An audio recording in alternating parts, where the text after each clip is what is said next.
Okay. All right, we're live. All right. What's up, guys? This is Coach Teal. I am have the pleasure of interviewing one of my friends, and a hooper of former hooper of Northeast Tennessee, Coach JD.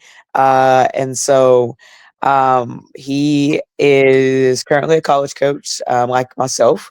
But he also does a lot of different things in the ministry field, but more with live coaching and kind of his and speaking as well. So I'm super glad to be able to jump in and kind of get to know a little bit more about what he does.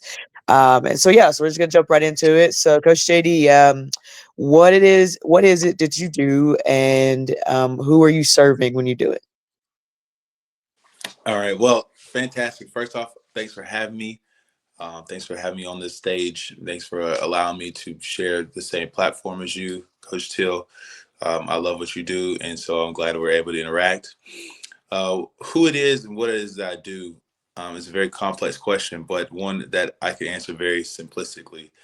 I inspire others to create their own change in their lives to find their success. And ultimately, I hope to inspire them to change their lives to find abundance and power and success in their lives. I don't believe that one person can just, you don't have to be content with just being successful. One of my favorite verses in the Bible is that, you know, we talk about Jesus has come to give us more life and give us more life abundantly. But a lot of us never really get to see that. And so it's part of my mission to help inspire change within somebody to accomplish that, to actually know what it's like to have heaven on earth, to have abundance in their life, and to have success in all aspects of their life. And that person is somebody who they have to want to change. That's the first and most identical person that I serve is a person that's they wants to change. They want to change within themselves. They want to see change externally, through their job or their family or their love life, relationships, whatever it is that they're after. It's those people that I really love serving and that I want to serve and that I do serve through my life coaching and motivational speaking development programs that I have. Um, as we continue through this, the one of the ways that I do serve them is through habitual realignment, and all that means is basically resetting their habits. In my life coaching system, I have three pillar standard of realigning their habits, getting them to commit to actions and behaviors that align with who they want to be, and then rising up, bringing their lives to a certain standard, living through a purpose driven value system each and every day. And we frame that through the simple three words of reset, rebuild, and rise to your purpose. And all that means simply is, like I said, first through the resetting of habits. So first identifying who it is that you want to be, your most healthiest version of yourself. And then two, understanding how to build that person up, how to build yourself to become that person, while also eliminating, identifying, and then interrupting, should I say, the bad habits, the things that trigger you to make bad choices. It's not, we don't start in life by just making bad choices or having bad habits. It comes from bad choices.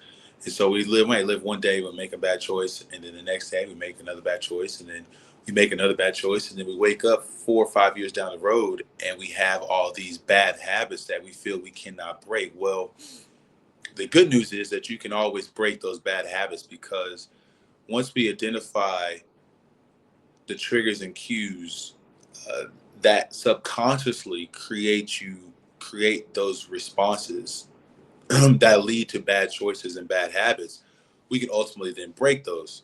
And so that's part of how we realign your habits, is we break those bad habits. Because once you take away so much negative stuff that we have in our lives, which a lot of humans, we have so much negative stuff in our lives, once we take those away, we're left with nothing but the good. And that's kind of how we reverse engineer and creating the healthiest version of you. Is It's not a lot about creating or adding as much as it is taking away. And so once we do that, then we can reset your habits. And so then you'll move into, you know, rebuilding your commitments. And commitments in this sense are more of your actions and behaviors, your daily actions and your daily behaviors.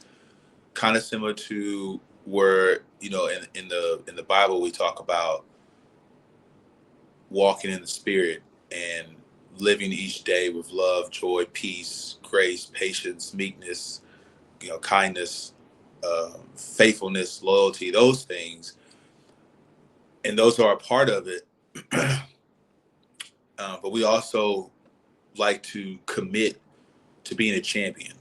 And that's kind of where my sports background, it's where my sports background kind of comes into play, because we then, I want you to commit to being a champion, right? Champions are not champions once they get into their field of play or on the court. No, they're champions the other 364 days out of the year, outside of that one game that then labels them the champion, right? So they have certain characteristics that all champions commit to. They commit to the courage. They commit to competing each and every day. They commit to, you know, conditioning, making sure they're healthy physically, mentally, emotionally, right? They commit to consistency, showing up every single day, showing up, doing the same things every day. They're having their routine of champion like habits, right? They commit to little things like connecting, right? A champion is never a champion by themselves. They always are in a collector or a collective, a group, right? They hold each other accountable. What's one of our pillars right now is collective responsibility, right?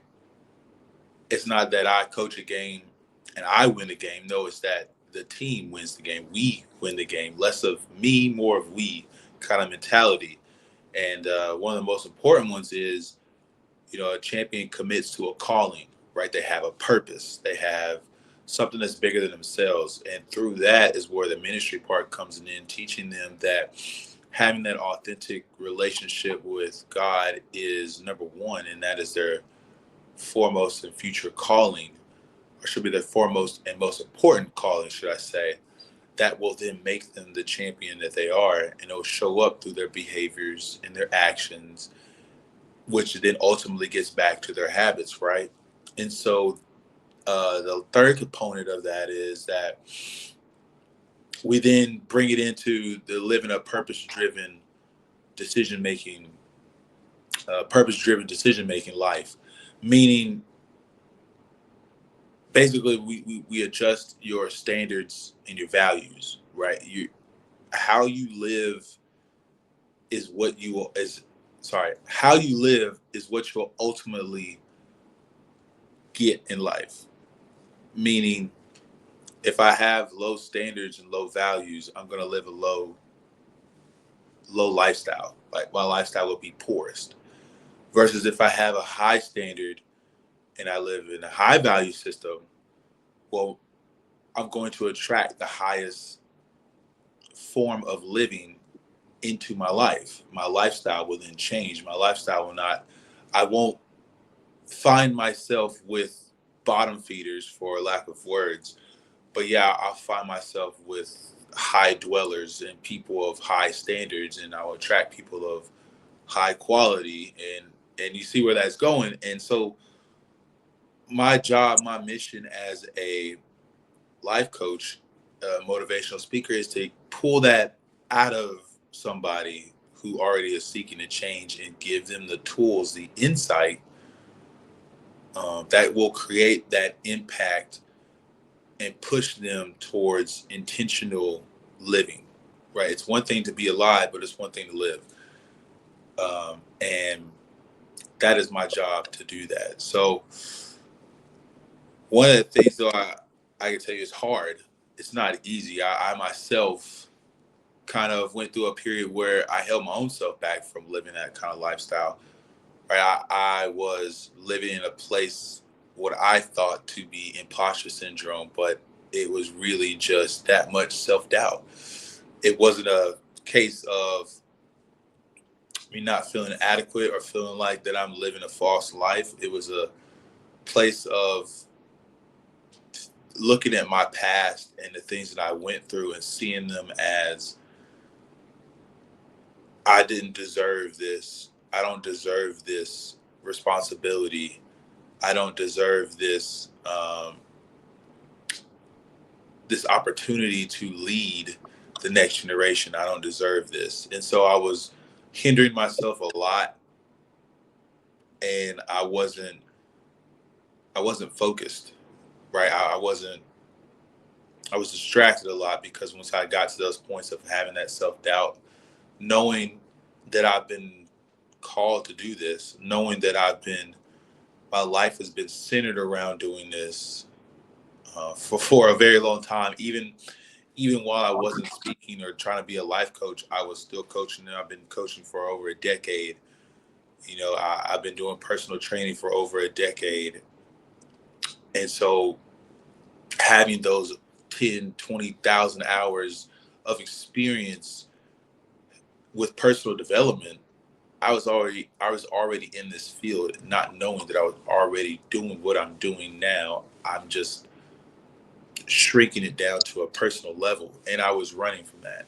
And so what a lot of things what held me back was personally just not being focused, not letting God have control, right? Mm. Not surrendering. And it took me quite a long time to really get over that.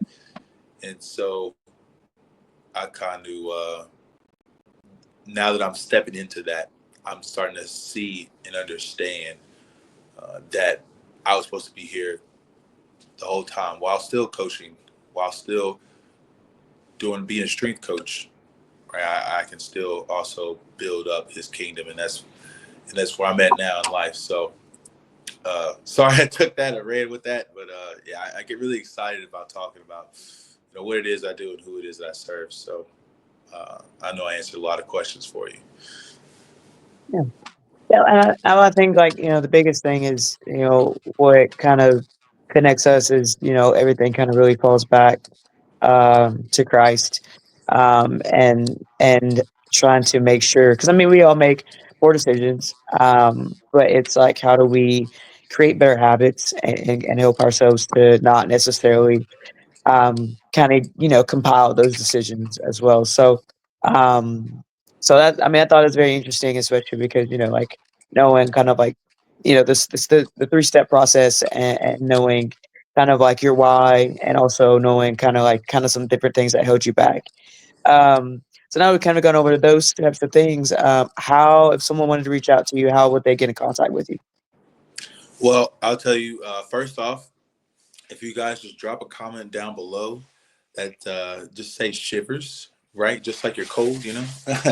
I will reach out to you, and we can start a conversation and just see where it goes from there. The most important thing is it's not about it's not about the end goal. It's all about the beginning, right? We talk about a lot about ending things or accomplishing things, but 80% of us in this world, we never actually start what it is that we are most passionate about.